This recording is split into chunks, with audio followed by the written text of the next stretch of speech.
Hello everyone, welcome to the channel. Lately, I've been watching the videos from Jared Poland, Manny Ortiz, and many others on YouTube about the Sony A9III. It's making me take a second look at my Nikon Z9. And in other news, now is the time to buy a Nikon Z8 without haste. Don't miss it. Watch this video to get the latest Nikon news in this photo news brief.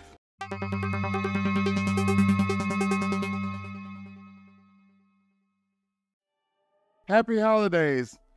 I've been a little busy lately, so I haven't been making that many videos, so I had to take a break, but I'm back. Hello, my name is Vaughn. To start this photo news brief, I want to talk about how the Sony A9III has given the photography community a new emerging technology to analyze. If you didn't already know, I'm the proud owner of a Nikon Z9 with an electronic shutter. This feature made the Nikon Z9 a game changer just 2 years ago. No mechanical shutter. That was absurd in that time. But now we have the global shutter mirrorless camera from Sony, the Sony A9III. All this shutter talk can be confusing, so let me make it quick and simple why the global shutter is just another sales tactic to get you to upgrade to a camera that 99% of the photography community doesn't need. Maybe just 1% of the professionals. Save your money and buy some cryptocurrency. Now that I think about it, that's not a great idea either. Now here's the difference between an electronic shutter and a global shutter. With an electronic shutter, the camera's pixels aren't exposed to light at the same time. With a global shutter, all the pixels are exposed at the same time. What this means is if you have a fast-moving subject, you will have the rolling shutter effect due to lag in the time the pixels are being exposed to the light. With a global shutter, all the pixels are exposed simultaneously, capturing fast-moving subjects without lag. That's a plus. Another cool thing about global shutters are they eliminate banding from artificial light. You know how you take a photo of someone standing behind a video screen and after you develop it, you look like an amateur? And those annoying LED lights that are all over the place at weddings. No more embarrassing photos with a 50 Hz or 60 MHz light source. One more amazing thing about the Sony A9III, the flash sync speed. The Sony A9III can work at 1/8,000th of a second without high-speed sync. Wow, that's a mic drop moment. So after getting all this good news, are you ready to trash your Nikon Z9? Don't. Leave those comments if you're ready to abandon your Nikon Z9.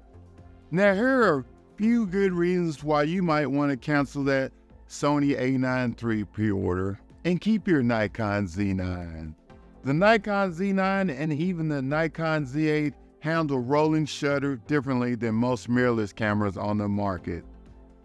With their stacked CMOS sensors, users get a faster readout speed of 1/270th of a second. This camera can handle rolling shutter easily. Now let's talk about banding.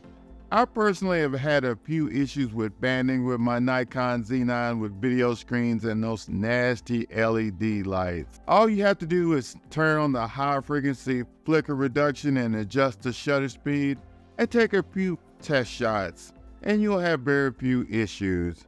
It's just a matter of taking test shots, and once you get the test shots you want, just set a custom for it and you'll be ready to go when you have to take that same shot again.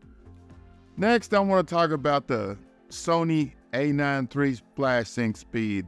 It has a flash sync speed of 1/8,000th of a second. This is overkill for a majority of photographers. You'll never need that. Most average speed lights and strobes have a duration of 1/20,000th of a second. So if you like padding stats, then this is a stat that the Nikon Z9 can't beat. But if you want to look at the Sony A9III specs, I will leave the link in the descriptions below.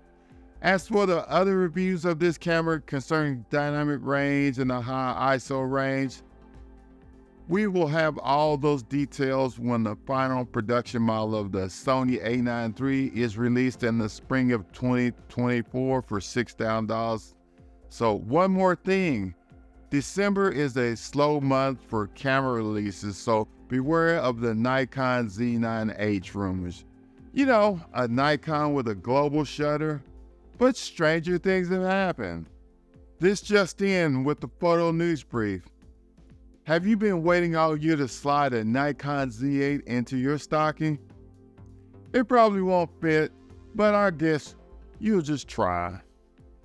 But if you're serious about purchasing the Nikon Z8, it's on sale for $300 off this Black Friday only. If you thought the price wasn't right before, now's your chance to get one. I'm not sponsored by any company. I just want to help out the Nikon photography community.